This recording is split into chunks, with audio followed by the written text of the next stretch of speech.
what happens if Naoya Inoue beats Stephen Coolboy Steph Fulton? I think this is the outcome that the books definitely expect. We'll get into the betting portion of this later on, but it puts Inoue in just a sort of rarefied air where, okay, you have titles in 4 weight classes at that point. He won he won his first world title in a 6 pro fight, won his second title 2 fights later, which is to tell you he's gotten 2 world titles inside of 10 fights in his pro career, and then later obviously dominated at bantamweight, and as you said, moving up from 118 to 122. I think this would be Naoya Inoue's best win in terms of the competition he's faced. And he's faced some good competition throughout his career. Like, he's knocked off Nonito Donaire twice, the second time by knockout, the first time had a facial injury, and that ended up going to the cards, and it was a tremendous, tremendous fight. Great effort by Nonito Donaire. And he beat Emmanuel Rodriguez, somebody who, I'm very high on in the bantamweight division. I think he and Jason Maloney are the best bantamweights in the world now that Naoya Inoue has moved up.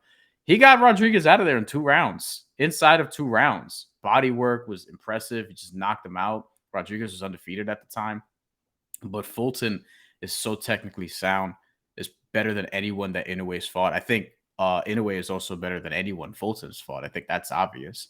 And look, Stephen Fulton has a real resume. Somebody early in his career, 21-0, 8 knockouts, 9-0 with 2 knockouts against undefeated fighters. He's not fighting chumps to build out this record, right? There's a reason why he's only around 20 fights into his career and is getting a shot at Naoya Inoue.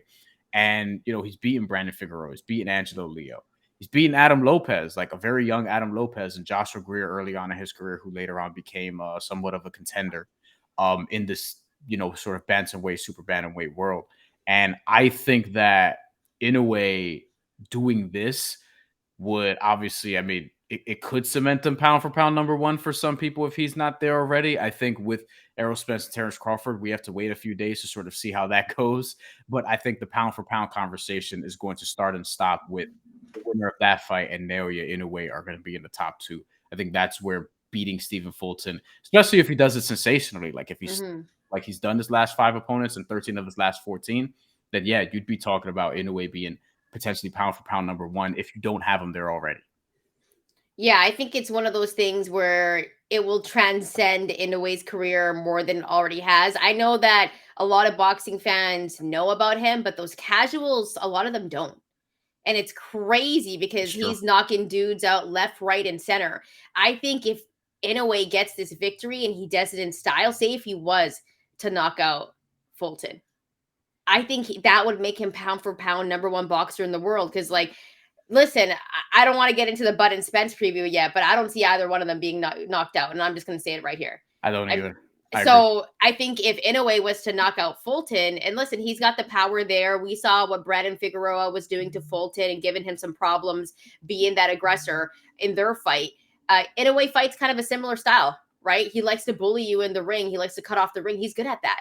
And Inoue, I think not only is it going to transcend him to arguably be pound for pound number 1 boxer in the world if he does this fight and wins it with style, I think he becomes more of a massive boxer where people are going to be knowing like, hey, this is a guy that we got to check for. Remember, he's like 30 years old, if I'm not mistaken. So he's getting up there in age. He's not a young guy. But there's people that still don't know about him, which is wild because he's just knocking dudes out left, right, and center. And you take a look at, you talked about his wins, like Nonito Donaire, Jason Maloney. If he's able to add Cool Boy Steph to that, it's like, man, you got quite the resume, right? And then you're also becoming this champion where it's like, you've done it at junior flyweight, you've done it at junior bantamweight, you've done it at bantamweight, and now you're going to be doing it at super bantamweight. And all those things have to add up where you're like, he is arguably the best boxer in the world. And I think, when it comes to marketing, maybe they'll market him a little bit more. I would love to see him in America a little bit more. When he fought Jason Maloney here, I think it was like COVID time. It was. So, I think bringing Inoue here for a fight would be massive as well. So I think there's lots of possibilities, but I think his star will just grow. And depending on how this fight finishes, if he does get the knockout over Cool Boy Steph, he is arguably going to be pound for pound number 1 boxer in the world if you already don't have him there. Because some people actually have Inoue maybe 2 or 3 right now. maybe even one. Like, it doesn't matter. It's like subjective to what people actually think. Sure. But for me, it's like he's definitely top 5. But if he gets this knockout over Fulton and he does it in style, it's hard to argue that he's not the best boxer in the world, just based off his resume and what he's done. Yeah, I think that's what this week sort of signifies. This is why I think this week is the biggest boxing week of the year. I think people who follow the sport would agree. Tank Ryan was an amazing spectacle, and the buildup was incredible going into that fight. Teofimo Lopez, Josh Taylor was a big fight that we just recently had. Devin Haney, Vasily Lomachenko. I don't think any of them are this in terms of what this week is, because you have 2 mega fights in it. One really that everyone's going to watch, and one that I'm hoping more than just the diehards watch. So I think that with Inoue potentially winning this fight and becoming the number 1 pound for pound fighter in the world, I mean, how many guys could say that they were pound for pound number 1 in the world at any point of their career?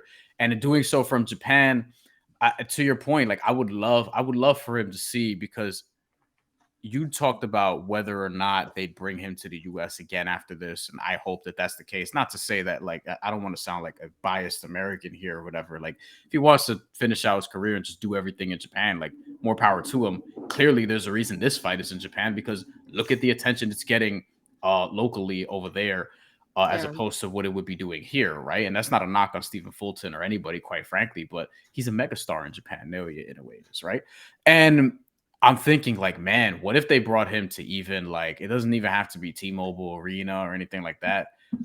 The formerly called StubHub Center, which I lost track of what that arena is.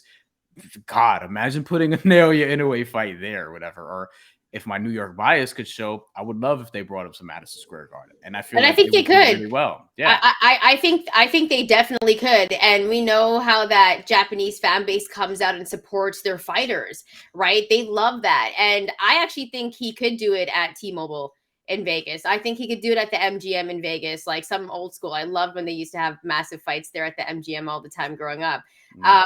I think Inoue has that star power, but I think it's just because he's out in Japan, has most of his fights out there, that a lot of people miss them because they're at like ridiculous times. It's hard for people to catch them. It's like you have to make it one of those things where you're like, I'm going to set an alarm and wake up for this fight, right? And even on the West Coast, like I'm on the West Coast, so this card is going to start at like 1:30, 2 o'clock in the morning. And the main event's going to be at 5 a.m. So it's different. So, I mean, that's the thing. I think, for boxing, it's such a global sport. And I think here in America, like we just talked to Cody Crowley and we asked him, where do you want to fight? Like, where's your dream fight? Who is it with? And he's just like, Vegas.